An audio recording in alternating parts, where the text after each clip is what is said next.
Authentic is sponsored in whole by Voice of Prophecy. Today we're going to dig into one of the most misread, misapplied portions of the Bible. One that's creating a lot of confusion in the world of Western Christianity right now, especially as our world keeps getting a little weirder. Welcome to Authentic. Shawn Boonstra explores real existential questions about the meaning of your life and how you can live a genuine human existence. Listen every week right here on this station or on your favorite podcatcher. Here's Shawn with this week's episode of Authentic. A lot of people in the ancient Middle East felt the sting of the Neo-Babylonian armies, but nobody felt it quite as keenly as the tribe of Judah. They'd been warned by godly prophets that the Babylonians were coming, but they had foolishly chosen to believe that because they were the covenant people of God and they had the temple right there in their midst, that nothing could possibly go wrong. After all, wasn't this God's sacred city? How in the world could anybody think that God would allow a group of profane Gentiles to conquer something as important, something as utterly pivotal as the very center of his religious system? The conquest of Jerusalem would signal that maybe the Babylonian gods were more powerful than the God of Abraham, Isaac, and Jacob. So they refused to believe it. There was just one voice in the city that continued to sound the alarm, and that was the prophetic nuisance Jeremiah, who was the only person who still said the Babylonians were going to prevail. Every other religious authority, every other so-called prophet was pointing to the magnificent structure on the Temple Mount as proof positive that nothing bad could possibly happen. Do not trust in these lying words, Jeremiah warned them, saying, the temple of the Lord, the temple of the Lord, the temple of the Lord are these. The religious authorities of that day were treating the temple as some kind of good luck charm or talisman, figuring they could hide behind it during an emergency. But of course, up to that point, they had utterly refused to abide by the terms of the covenant. And now their desire to duck behind the temple was pointless because the presence of God, the one who told them to build that temple in the first place, well, he was no longer in their midst. And the stunning structure built by Solomon was now just another building. It was pointless. The way the Bible phrases it, God's patience with his wayward people had completely worn out. And according to 2 Kings 24, he finally cast them out from his presence. We find a record of what happened when the Babylonians pulled into town in the book of 2 Kings. This was not their first visit because they had been there before to take people captive. But now they really meant business because even though the Jewish king Zedekiah had pledged allegiance to Babylon, promising to be a faithful servant to them, he was clearly lying. He'd been busy trying to cobble together an allegiance with the Egyptians, hoping that by working together, they could finally rid themselves of their Babylonian overlords. So, in 588 BC, the Babylonians pulled up outside the walls of Jerusalem and began to lay siege. By 587, they had successfully taken the city, and they were not about to leave any possibility for further rebellion. The city walls were completely destroyed, and they burned the temple to the ground. Zedekiah, of course, fled to the countryside. But the Babylonians caught up with him and dealt him a humiliating blow. His sons were slaughtered right in front of him, and then he was blinded so that his boy's death was the very last thing he would ever see. He was chained up like a common slave and deported to Babylon. On the landscape of everything that happens in the Bible, the conquest of Jerusalem and the destruction of the temple serve as a major focal point. This is one of the big keys that helps you understand the rest of the Bible. The vast majority of what you read in the Old Testament covers a period of time from the creation of the world down to the Babylonian exile. There are portions that refer to what happened after the exile, like Ezra and Nehemiah, which are books that describe the restoration of Jerusalem, and we have a few other portions that take place after Nebuchadnezzar. But the bulk of this narrative takes us down to the destruction of Solomon's temple, where the dreams and aspirations of God's people are suddenly shattered. Of course, the tribe of Judah was not the only victim of Babylonian brutality.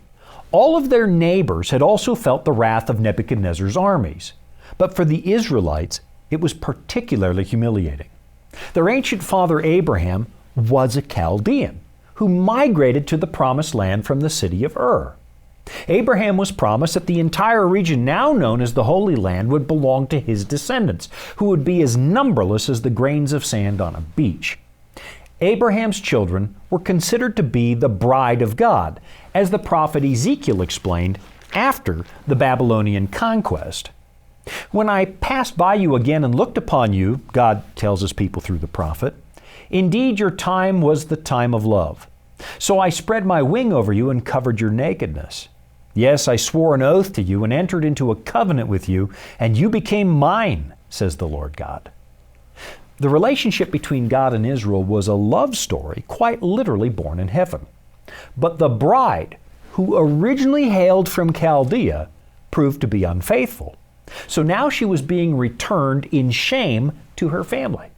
The march back to Babylon was a national disgrace, a very public announcement that the nation of Israel was guilty of spiritual adultery and she was being sent back home. And tragically, it was not the only time the temple was left desolate. Roughly half a millennium later, another warning was sounded in the city of Jerusalem, this time by Jesus. One day, as he contemplated what had become of the faith of Abraham, he publicly mourned the fate of the temple and made a rather dire prediction found in Matthew chapter 23. "O Jerusalem, Jerusalem, the one who kills the prophets and stones those who are sent to her. How often I wanted to gather your children together as a hen gathers her chicks under her wings. But you were not willing. See, your house is left to you desolate." Of course, this really bothered the disciples because it was a clear allusion to the Babylonian destruction of the temple, when the sins of God's people had become so egregious that the rituals at the temple became meaningless. The religion was just a matter of going through the motions. But now groups like the Pharisees were working overtime to make sure nobody even got close to sinning like the ancestors did. Jesus, however, was underwhelmed by the Pharisees' efforts and openly condemned the way they conducted themselves.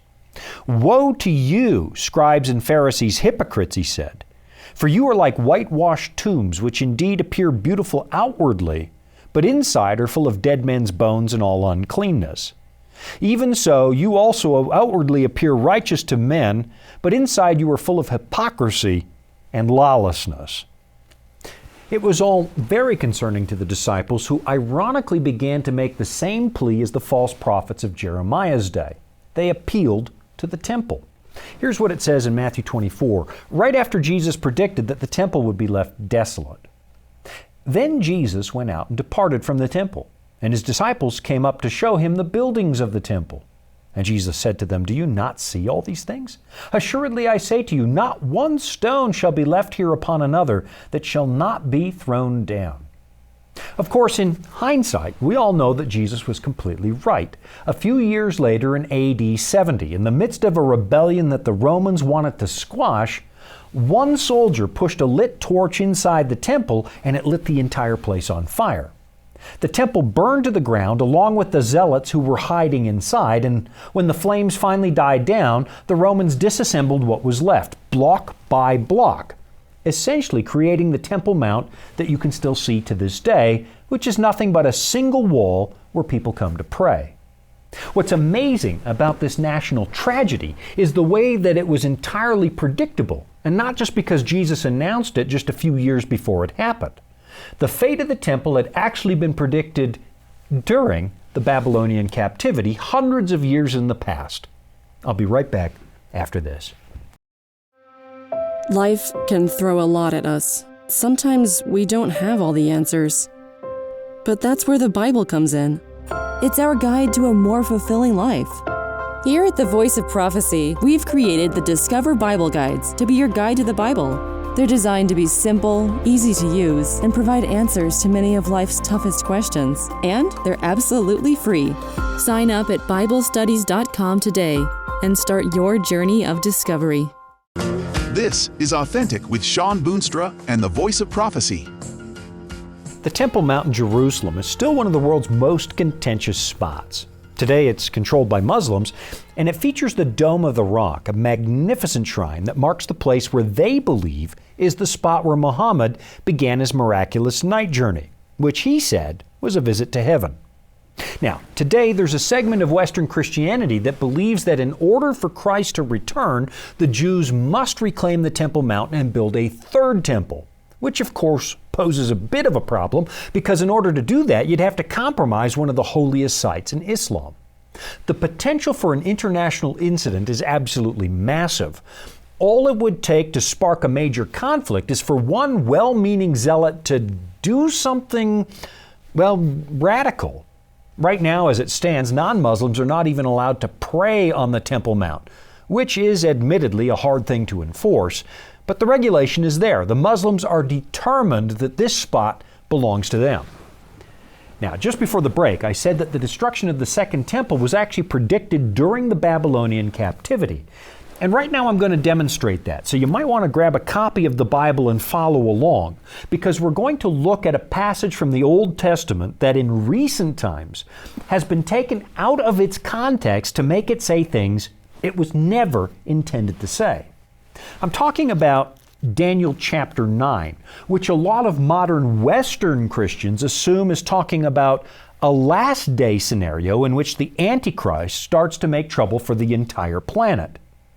But that's a relatively modern understanding that would come as a surprise to roughly 1,800 years worth of Christians who didn't read it that way. Let me show you what I mean. At the beginning of Daniel chapter 9, we find the prophet asking God to help him understand the fate of God's people, who were living in Babylon. Jeremiah had predicted that the Babylonian captivity would last 70 years, and that time was drawing to a close. And that would mean that Daniel himself is now an old man, because he was among the people captured when the temple was sacked. So here's what it says beginning right at the top of Daniel chapter 9. In the first year of Darius, the son of Ahasuerus, of the lineage of the Medes, who was made king over the realm of the Chaldeans, in the first year of his reign, I, Daniel, understood by the books the number of the years specified by the word of the Lord through Jeremiah the prophet, that he would accomplish 70 years in the desolations of Jerusalem. Now you see that word desolations? A lot of modern books about prophecy like to suggest that the, quote, abomination of desolation represents the work of some kind of latter-day dictator who openly opposes the Christian faith. And that understanding is partly understandable because the Bible kind of uses it in that sense when it uses the destruction of the temple as an illustration for what the church would go through in the future. But in its primary sense, the abomination of desolation is talking about the wickedness of human kings. At the very end of 2 Chronicles, it lists a number of very wicked people who committed what the Bible calls abominations. And it says that led directly to the Babylonians sacking the temple and leaving it desolate. In other words, it's not the sins of an outsider that this term is addressing. It's the sins of God's own people, which becomes obvious when you read the lament of Jesus over the city of Jerusalem. He's brokenhearted because his people had once again strayed from the purpose of the faith. And so now he tells them that once again their house was going to be left desolate. Then looking ahead to the dark moment when the Romans would begin their military crackdown, Jesus says this, "Therefore, when you see the abomination of desolation spoken of by Daniel the prophet standing in the holy place, whoever reads, let him understand, then let those who are in Judea flee to the mountains." Read it really carefully and you'll see. Jesus is tying the future destruction of the temple to the prophecies of Daniel, which takes us again back to Daniel chapter 9. There's a brief prophetic passage at the end of this chapter that some people call the 70-week prophecy. And that's what I want to look at right now because, well, it doesn't say what a lot of people think it says. These are the words of the angel Gabriel, who's trying to help Daniel understand God's future plans for the nation of Israel. And it says this, 70 weeks are determined for your people and for your holy city to finish the transgression, to make an end of sins, to make reconciliation for iniquity, to bring in everlasting righteousness, to seal up vision and prophecy, and to anoint the most holy. Now, there's a lot in that passage we need to unpack, so let's just start with the number 70, which is the number of years Jeremiah predicted for the Babylonian captivity. It represented 490 years of disobedience, and in 2 Chronicles 36 verse 21, we discover that in particular the nation had refused to keep the seventh-day Sabbath, which of course represents 1/7 of the time they were in rebellion. Here's what it says. And those who escaped from the sword he carried away to Babylon, where they became servants to him and his sons until the rule of the kingdom of Persia, to fulfill the word of the Lord by the mouth of Jeremiah, until the land had enjoyed her Sabbaths. As long as she lay desolate, she kept Sabbath, to fulfill 70 years. So the land was quiet to make up for every single Sabbath that was missed. So what we have is 70 years of captivity that represent 490 years of apostasy. Now, as the nation is getting ready to go back to the promised land, God tells Daniel they're going to get another group of 70. 70 weeks to be exact. And of course, 70 weeks is actually 490 days. And that's really, really important. Christians have long understood that these 490 days represent 490 years, because it's so obvious that this is a parallel time span with the 70 years of captivity that represent 490 years of rebellion. It's using days to represent years, which, if you look through the Old Testament, is a very common prophetic motif. So what exactly does it mean? The people of God had been violating the covenant for 490 years, and now they were going to get another 490 years that served as a probationary period. This was a special time set aside for Daniel's people, it says, and Daniel's city. Daniel's people, of course, were the Jews. And Daniel's city was Jerusalem. So this is really pretty easy to decipher. The prophecy continues now in Daniel 9:25, and it starts to get a little technical, but stick with me for a few minutes because this really will be worth it. It says, "Know therefore and understand, that from the going forth of the command to restore and build Jerusalem until Messiah the Prince," and of course that would be Jesus, "there shall be 7 weeks and 62 weeks. The street shall be built again and the wall even in troublesome times." Now, this is why this passage captures the attention of so many Christians, because it makes specific reference to the appearance of Messiah. And it says that he would appear 7 weeks plus 62 weeks after the command to rebuild Jerusalem. And this is where the passage really defies a lot of skeptics, because it works out to be precisely right. Even though a number of Persian royals indicated their support for the return of God's people, it was in 537 BC that we get this specific command from Artaxerxes that not only commands the work to be done, but it actually provided resources from the Persian royal treasury. You can find the wording of that command in Ezra chapter 7, and it provides one of the most important anchor points in the history of the Bible. And I'll be right back after this to show you how. Here at the Voice of Prophecy, we're committed to creating top-quality programming for the whole family, like our audio adventure series, Discovery Mountain. Discovery Mountain is a Bible-based program for kids of all ages. Your whole family will enjoy the faith-building stories from this small mountain summer camp and town. With 24 seasonal episodes every year and fresh content every week, there's always a new adventure just on the horizon. Check it out today at discoverymountain.com. This is Authentic with Shawn Boonstra and the Voice of Prophecy. Some people wonder why the prophecy of Daniel 9 and verse 25 gets broken up into two parts, as in 7 weeks plus 62 weeks, instead of just saying 69 weeks. Well, it's really pretty simple. At the 7-week mark, which would be 49 years, the construction project was done, and it's one more way of letting us know that we're on the right track.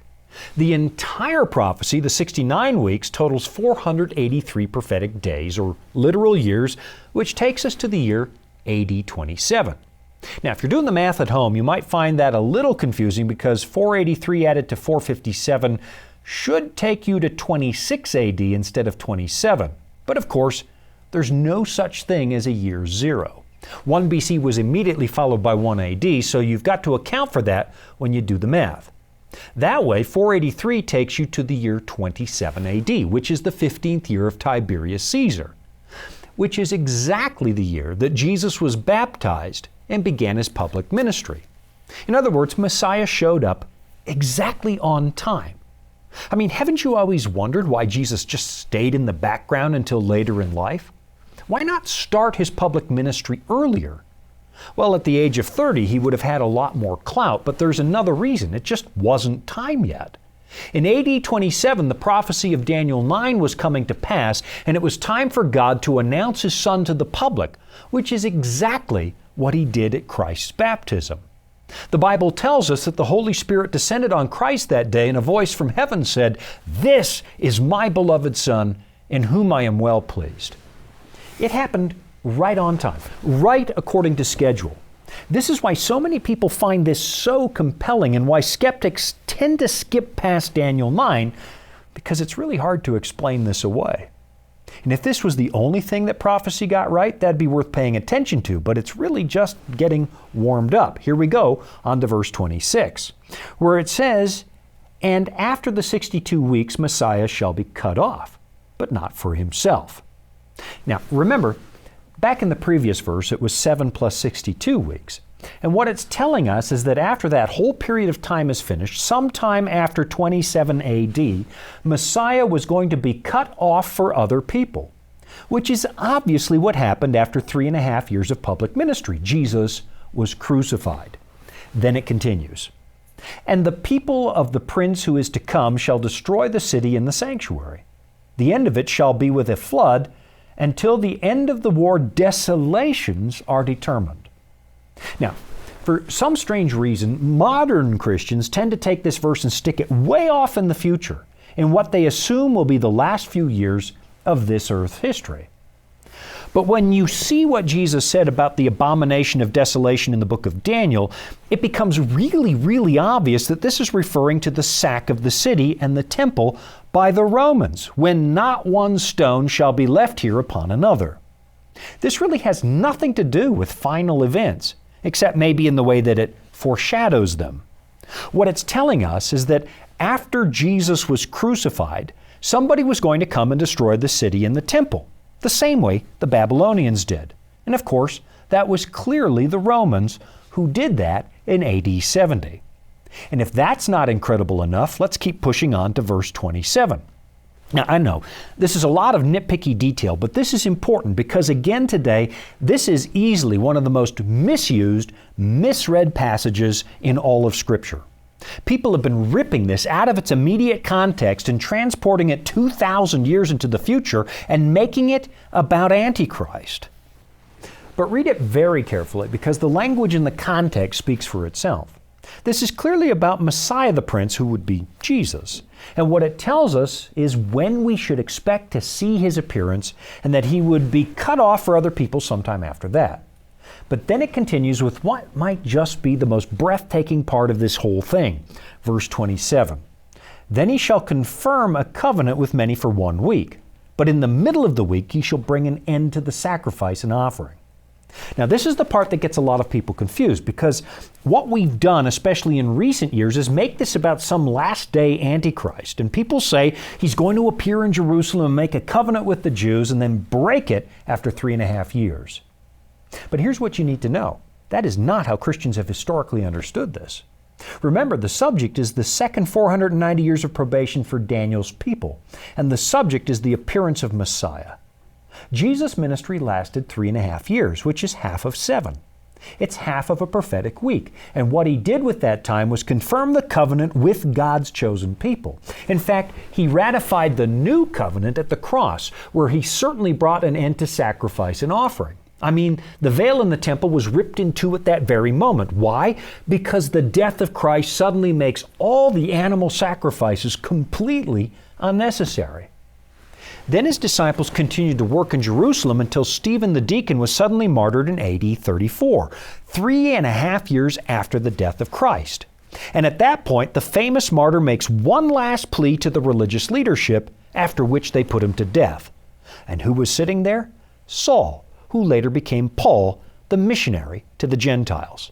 The 490 years was over now, right on time. And that's why the prophecy ends the way it does. It says, "And on the wing of abomination shall be one who makes desolate, even until the consummation which is determined is poured out on the desolate." So what's that a reference to? The abomination of desolation, the sack of the temple by the Romans. What we have in Daniel 9 is a literary device known as a parallelism. Verse 26 mentions the work of Messiah and then says the Romans will come and destroy the sanctuary. Then verse 27 repeats that pattern, talking again about the sacrifice of Messiah, after which the Romans would come and leave the temple desolate. This passage has nothing to do with the final 7-year tribulation, even though I suspect there are people right now who are furiously flipping through their Bibles because, well, that's what they've always heard. And if it's there, by all means, have at it. Continue to believe it. But as a good preacher friend of mine once said, if the plain sense makes good sense, seek no other sense or you'll get nonsense. I'll be right back after this. Dragons, beasts, cryptic statues. If you've ever read Daniel or Revelation and come away scratching your head, you're not alone. Voice of Prophecy's free Focus on Prophecy guides are designed to help you unlock the prophetic mysteries of the Bible and deepen your understanding of God's plan for you and the world around you.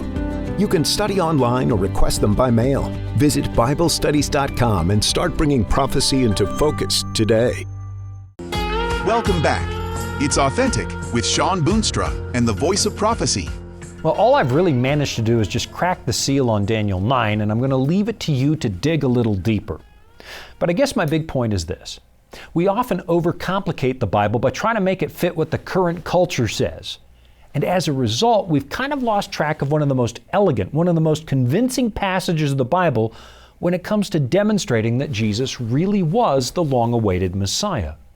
We've tragically sliced up a perfectly coherent section of the Bible and inserted a gap of 2,000 years, which doesn't make sense. Not when there's nothing in the text to suggest that you should do that. And there's a really big lesson in here for us. The book of Hebrews tells us that we still have a high priest, and that's Christ. He serves in a heavenly sanctuary, so there's still an application for us. And it turns out it's not the buildings that God was most interested in. It was the hearts. It's not the forms and rituals that save you, and just going through the motions doesn't help. The God of the Bible is radically different from the gods of other religions in that He's not looking for ritual. He's looking for you, and that's it. Maybe you've left that part of your life desolate. Your heart is in tatters because of the past, and there's a void where maybe there used to be something. Maybe there's a reason you can't seem to scratch that spiritual itch with mere rituals. So maybe it's time to have another look at this old book, which goes to great lengths to tell you, you have another chance with God. I'm Shawn Boonstra. This has been Authentic. You've been listening to Authentic, sponsored by Voice of Prophecy. Remember, you can listen every week right here at the same time. And thank you. Authentic is funded by listeners just like you. You can support at voiceofprophecy.com. That's also where you can find all the episodes you missed, or where you can listen again. That's voiceofprophecy.com.